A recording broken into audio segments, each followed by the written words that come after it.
A cidade de Savatthi. Todos os três discípulos que estivemos comentando acima, Purna, Katyayana e Subhuti, foram convertidos na cidade de Savatthi, embora só o último fosse natural dela, tendo os dois primeiros vindo de muito longe para escutar os sermões de Shakyamuni. Sugere esse fato o importante papel desempenhado pela cidade como centro de atividades budistas. Savatthi, e já dissemos isso antes, era a capital do estado de Koshala. Traduções chinesas das escrituras falam dos 300 mil de Savatthi, embora o fato disso ser entendido como um censo exato da população seja matéria de debate.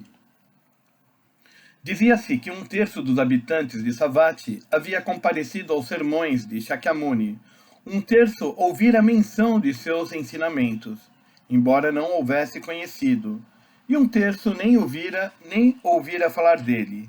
Isto sugere que bem mais da metade da população da cidade ou se convertera ao budismo ou encarava favoravelmente, suposição essa confirmada por outras fontes. De tudo isso, podemos supor o grande impacto que o trabalho da ordem budista deve ter produzido sobre a cidade. Mas por que caberia perguntar, o budismo foi tão amplamente pregado e aceito em Savatthi? Conforme vimos, Shakyamuni e seus seguidores concentraram inicialmente suas atividades na cidade de Rajagaha, em Magadha, e só as estenderam a Savatthi, que se situava a grande distância ao norte, muito tempo depois. Segundo uma teoria, o rápido crescimento do budismo em Savatthi se deveu inicialmente em grande parte aos esforços de Sudatta, o rico mercador, que voltara à cidade depois de ter sido convertido em Rajagaha.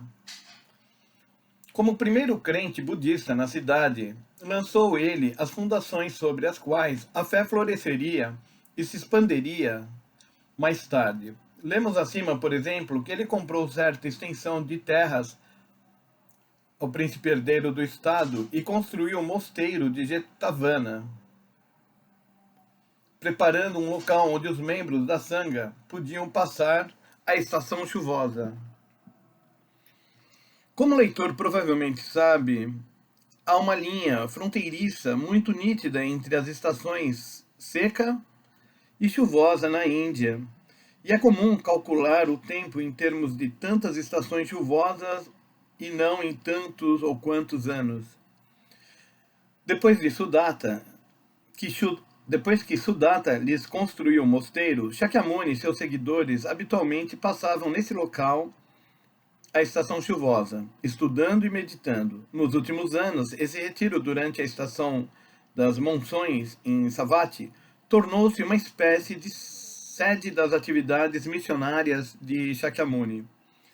Mas, como dão testemunho as fontes, haveriam muitas frustrações e reveses antes que o budismo pudesse tornar-se a religião dominante em Savatthi. Shakyamuni enfrentou numerosos ataques e perseguições durante a vida, sendo as mais conhecidas as chamadas 9 grandes tribulações. Incluíram elas a traiçoeira conspiração de Devadatta, sobre a qual teremos mais a dizer adiante, bem como atos hostis dirigidos contra a ordem durante seus primeiros dias de atividade em Savatthi. Várias razões foram sugeridas sobre o motivo por que Shakyamuni foi submetido a tais perseguições no início de sua estada em Savatthi, mas não há dúvida de que elas tiveram ligações com a situação religiosa em Koshala na época. Conforme notamos antes, Koshala e Magadha haviam adquirido repentinamente importância política pouco antes do tempo de Shakyamuni. Às suas capitais chegaram os líderes das novas seitas brahmanes, tais como os 6 preceptores não budistas que residiam em Rajagaha, bem como numerosos ascetas errantes, com o resultado de a cena religiosa ser dominada pelo fermento de suas novas ideias e teorias.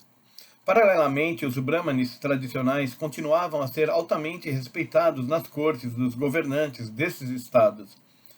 Embora suas atividades fossem convencionalmente estruturadas e dissessem respeito principalmente a ritual. Nessas circunstâncias, não é de surpreender que Shakyamuni tivesse, no seu esforço para propagar a lei, despertado a oposição desses vários grupos. Embora Shakyamuni e seus discípulos dispusessem do mosteiro de Jetavana como base de atividades, não era em absoluto inteiramente cordial a atmosfera que o cercava. Muito ao contrário, os brahmanes recorriam a toda sorte de artifícios para desacreditá-lo e a seus ensinamentos. Uma dessas conspirações envolveu uma prostituta chamada Sinka, que se fingiu de grávida e alegou que Shakyamuni era o pai da criança. Em outro incidente, os brahmanes, após espalharem boatos ligando o nome de Shakyamuni a uma cortesã chamada Sundari, mandaram matá-la e semearam um boato que sua morte fora obra de monges budistas. Até esse ponto estavam os brahmanes dispostos a ir na tentativa de manter o poder e a posição de que gozavam, e para combater o que consideravam uma ameaça a seu status. Shakyamuni, porém, conseguiu suportar e superar esses obstáculos, vencendo-os graças ao poder da verdade e da razão, e abrindo caminho para a disseminação da lei. Toda revolução tem sua contra-revolução. Todas as novas religiões humanísticas são obrigadas a enfrentar ataques quase desumanos dos poderes estabelecidos da sociedade. Os predadores da nova religião, contudo, têm que continuar confiantes no... Os pregadores da nova religião, contudo, têm que continuar confiantes no futuro e dispostos a perseverar em face de críticas e calúnias. As descrições das atividades budistas em Savatthi, onde a maioria dos habitantes foi eventualmente convertida, mostram que sua propagação se deveu às corajosas atividades de Shakyamuni e de seus discípulos. As escrituras registram outra historieta que exemplifica o tipo de oposição e animosidade que a nova religião enfrentou de parte de grupos religiosos mais antigos. Diz ela a respeito à confrontação entre Shakyamuni e um brahmane residente em Savatthi, que era adorador do deus do fogo Agni, e conhecido como pessoa extremamente dogmática em assuntos pertinentes à casta. Quando ele viu Shakyamuni pedindo esmolas, imediatamente chamou de monge vil inferior, como era seu costume todas as vezes em que encontrava um mendicante não brahmane. Shakyamuni respondeu às palavras insultuosas, dizendo: nenhum brahmane é tal coisa por nascimento. Nenhum pária é tal coisa por nascimento. Um pária é pária por seus atos. Um brahmane é brahmane por seus atos. A resposta, acho eu, resume muito bem a atitude budista no tocante às castas e ao sistema de classes. Um pária é pária por seus atos. Um brahmane é brahmane por seus atos. Ou, em outras palavras, o verdadeiro valor da pessoa é determinado não pelo acidente do nascimento, mas pelo tipo de vida que ela leva. Essa declaração demonstra que uma ética muito pragmática, com um sabor notavelmente moderno, estava sendo pregada há cerca de 2.500 anos atrás. Indica também, claramente, que para o budismo, o estilo de vida da pessoa tem precedência sobre quaisquer... O estilo de vida da pessoa tem precedência sobre quaisquer distinções hierárquicas que possam ter sido impostas pelo sistema social do tempo. Alguns estudiosos, notando que Shakyamuni rejeitou as distinções estabelecidas pelo sistema de castas, perguntaram-se por que ele não foi um passo adiante e não trabalhou ativamente para derrubá-lo. Acham, de certa maneira, condenável que ele não tenha sido mais radical no repúdio de casta e classe. Em minha opinião, essas críticas não levam em conta a verdadeira natureza da missão de Shakyamuni. Ele não era, afinal de contas, um agitador ou reformador social, mas o fundador de uma nova religião cuja preocupação máxima era a disseminação da lei. Ele buscava olhar para além da fachada da estrutura e organização social, observar os males básicos que afligem a humanidade e elaborar meios eficazes para libertar o homem de seu sofrimento. Tendo em vista esse fim, expôs um sistema universal de verdades e valores éticos, um sistema que transcendeu a sociedade particular e a era em que viveu. O sistema, ou talvez devêssemos dizer o estilo de vida que ele ensinava, negava a validade das distinções de classe e casta que prevaleciam na sociedade indiana da época. Mas isso não implica necessariamente que o próprio Shakyamuni estivesse obrigado a executar um programa de reforma social. Ele se concentrou em definir os princípios e premissas básicas de acordo com os quais o homem devia viver e deixou a seus adeptos a liberdade para resolver se esses princípios podiam ser conciliados com a ordem social existente ou se necessitavam de algum tipo de reforma social. Com uma frequência excessiva, hoje em dia, ao que me parece, tentamos compreender o indivíduo estritamente em termos da sociedade e do período que o produziu, e não ao contrário. Assim, no caso de Shakyamuni, perguntamos qual sua atitude no tocante às instituições e males sociais de seu tempo, e na base das respostas a que chegamos, tentamos imaginar que tipo de pessoa ele foi. No seu caso, contudo, e num sentido mais amplo, nos casos de todos os grandes líderes religiosos, esse enfoque é incorreto. Shakyamuni e homens como ele preocupam-se, acima de tudo, não com instituições sociais, mas com os problemas mais básicos da existência e o valor humano. E só quando os estudamos à luz de suas respostas a essas questões básicas é que podemos avaliá-los corretamente. Nesse particular, vale lembrar que Shakyamuni não só desaprovou abertamente as tradicionais distinções de classes e casta, mas impôs uma conduta rigorosamente igualitária na ordem religiosa que fundou. Conforme notado antes, ele não admitia de maneira alguma questões de raça, casta ou classe na organização e funcionamento diário da Sangha. Fosse ou não um monge nascido Brahmani, Kshatriya, Vaishya ou Shudra, todos os membros recebiam igual tratamento. Dessa maneira, embora não tenha tentado executar qualquer reforma social vasta que acabasse inteiramente com o sistema de classe e casta, ele de fato criou na sociedade de sua época uma organização que rejeitava todas as distinções de classe e casta. Certamente um ato que pode ser considerado como um passo na direção de uma eventual reforma social. Voltando ao assunto das atividades budistas na cidade de Savatthi, vale notar que além do mosteiro de Jetavana, havia outro estabelecimento da ordem nos arredores. Tratava-se do templo Mrigara Matri, situado a leste do mosteiro de Jetavana. O templo fora doado à ordem por uma adepta da fé chamada Vishaka, filha de um homem rico do estado de Anga. Ela bem cedo se tornara crente fiel do budismo. Mais tarde casara-se com um rico mercador de Savatthi. Conta-se que, por ocasião do casamento, o noivo convidou 500 ascetas brahmanes nus para ajudar a tornar mais solene a ocasião. Mas ela fez fortes objeções a isso e conseguiu que fossem mandados embora. Em seguida começou a falar aos noivos e aos pais dele dos ensinamentos de Shakyamuni. E no fim conseguiu converter toda a família.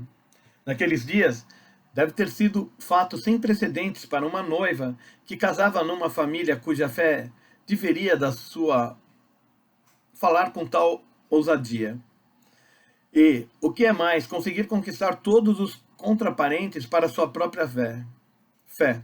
Evidentemente, ela foi mulher de caráter forte e, com certeza, um modelo de espírito proselitizador. A família do marido, cujo sobrenome era Mrigara, ficou profundamente impressionada com seu entusiasmo religioso e passou a chamá-la de Matri, ou mãe, em virtude de sua antiguidade na fé. Veio assim a ser conhecida como Mrigara Matri, mesmo entre os cidadãos comuns de Savatthi, pelos quais era admirada e respeitada. E o prédio que ela doou à ordem budista passou a ser chamado de Templo Mrigara Matri, Com a ajuda de adeptos fervorosos como Sudatta e Mirigara Matri, a ordem budista conseguiu, com o tempo, vencer a oposição e a hostilidade que enfrentava inicialmente e disseminar seus ensinamentos entre os cidadãos de Savatthi. Um fato que teve grande importância nesse processo e que nos dá muito o que pensar mesmo hoje foi a conversão do rei Pasenadi de Koshala. Parece que ele foi convertido relativamente cedo e tornou-se um ardoroso patrono da fé. Após observar o extraordinário respeito e reverência com que Shakyamuni era tratado pela gente comum de seu estado. Na Índia antiga, o governante do estado e os sacerdotes brahmanes eram tratados habitualmente com o mais alto respeito. Ainda assim, observou o rei Pesanadi, Shakyamuni era capaz de inspirar em seus seguidores um amor e respeito que transcendiam de muito dedicado a qualquer monarca. E no fim, o soberano sentiu-se levado ao mesmo tipo de reverência pelo Buda e seus ensinamentos. Temos aí mais uma prova de que a lei é capaz de tocar o mais fundo do coração do povo, de uma maneira que a mera riqueza e autoridade jamais podem conseguir. São muitas as histórias sobre as atividades de evangelização de Shakyamuni em Savatthi, o que dificilmente pode surpreender, tendo em vista o fato de que tantos habitantes da cidade foram conquistados para o budismo. A mais curiosa é a que conta a conversão do famoso bandido Angulimala. Nas traduções chinesas das escrituras, ele é frequentemente chamado como Homem Shi, que significa cabeleira de dedos. Nome curioso e que tinha origem no fato dele usar na cabeça uma peruca ornamental feita dos dedos cortados das pessoas que assassinara. Brahmani de nascimento e antigo estudante da cultura brahmânica, conta-se que ele foi enganado e traído pelo seu mestre e pela esposa deste, e que daí em diante entregou-se a uma vida de perversidades, provocando pavor geral entre as pessoas da época. As escrituras contêm um relato dramático da maneira como Shakyamuni, resolvido a salvar o homem, foi ao seu encontro. O jovem tentou atacá-lo, mas Shakyamuni conseguiu esquivar-se, empregando vários poderes mágicos, e no fim acabou por convertê-lo. Essa história destinava-se, sem dúvida, a demonstrar que mesmo os homens mais perversos e ruins podiam ser salvos graças à grande compaixão do Buda. Indicava também que a verdadeira religião não é meramente algo que traz consolo ao espírito, mas uma força vital, ativa, que não hesita em mergulhar nos perigos e na sordidez do mundo em seu esforço para salvar pessoas de todos os tipos e situações do sofrimento que as aflige. A história da conversão de Angulimala é um exemplo de como Shakyamuni e seus seguidores enfrentavam o perigo na determinação de salvar a todos.